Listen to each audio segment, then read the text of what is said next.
Hey, welcome back to our channel. In this video, let me show you how to record screen on your XIAOMI 15T.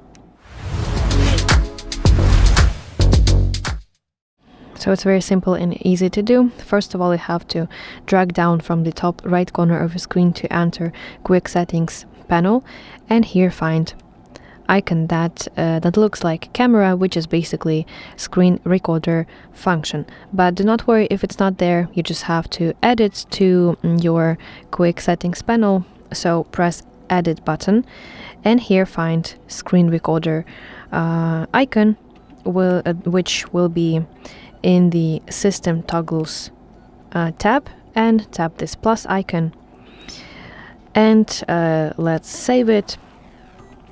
So basically, to start recording, you just have to tap this icon and small floating toolbar will appear on your screen, which I believe you can also, yes, you can move it around on your screen. So to start recording, you just have to tap this red circular button, and now your recording is now going. And to stop recording, you have to tap the floating toolbar once again and tap here once again to end your recording. And now if I go to my gallery, I will see this video that I have just recorded. So yeah, that's it. Thank you for watching. If you found this video helpful, please like it and subscribe to our channel to see more content like this.